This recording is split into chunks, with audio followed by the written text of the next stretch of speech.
sound if I was to record the Rode VideoMicro. So chances are you have a little mic looking something like this, or this right here is actually the Rode VideoMicro. I'm going to show you how you take this $50 mic and improve the quality so it sounds professional, or at least the best quality that you can get out of it. So let's say this is actually the Deity D4 Pro, but it's the same thing, VideoMicro. You put this on top of your camera. The secret to having good audio is just like good lighting. The closer it is to the subject, the better everything will be. So I'm going to put my shotgun mic on top of my camera, and I'm going to show you exactly how that sounds right now. So right now, guys, I am using the Deity D4 Pro on top of my Nikon Z50. I'm like a foot away from my actual camera, and this is what the audio quality sounds like. Now we're back to using the Rode VideoMicro, right? Has no batteries, plug and play, shotgun microphone. So just to get a basic theory of how audio works is that shotgun microphones are directional microphones, meaning that it records whatever it's pointing straight at. So the closer you bring the audio source to the actual microphone, the better the quality will sound.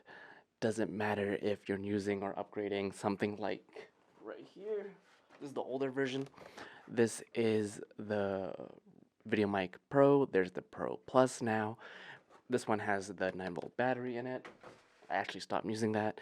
And I should rely on this guy right here, which is the Rode VideoMicro. Super light, compact, goes on top of my Nikon Z50.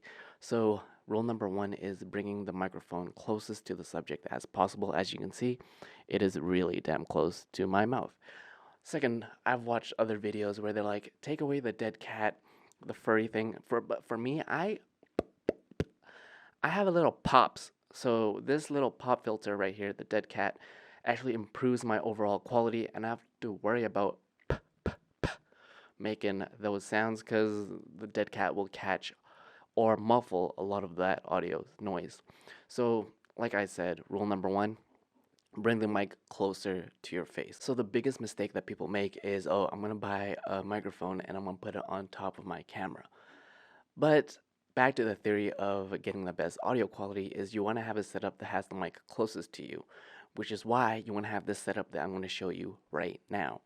So all I have is just a 3.5mm jack. Why I love the VideoMicro is that it has, an auxiliary jack that you can put in and out into your camera, meaning that you can extend the wire. All you need to do is you need to buy this wire. Everything I mentioned will be in the link description below. Get yourself, if you're on a budget, you can get a microphone stand, link in the description below, exact one that I'm using, or a C-stand if you're a little bit more professional, and bring that closest as possible.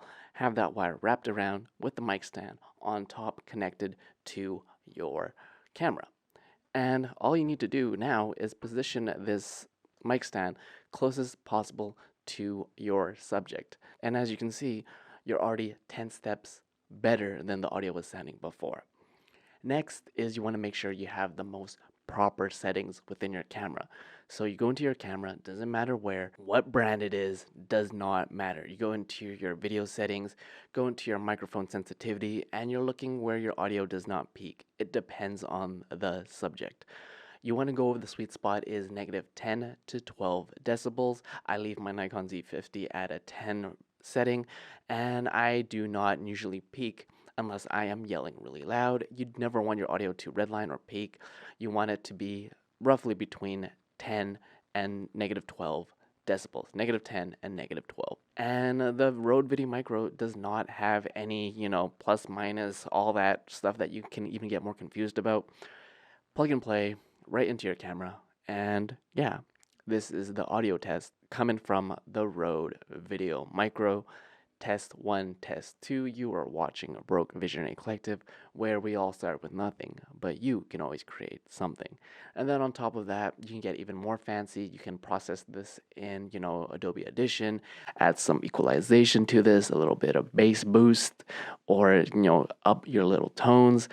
And that's how you get the best quality from a little dinky $50 mic, which is actually really powerful. Something that you already have, and making sure you have the best quality that you have for it. You don't need to buy a Shure SMB, spend $700, $800 on a podcast setup. If all you're gonna do is just record a damn YouTube video, you can spend something like $50 and have it sound like this, which I think is pretty damn good for a YouTube video. You don't need to splurge and buy the Rode VideoMicro. You don't need to actually, spend like the Rode NTG. All you need is the super simple, and overall my setup for recording these videos have gotten more and more minimal, using the best of what you already have.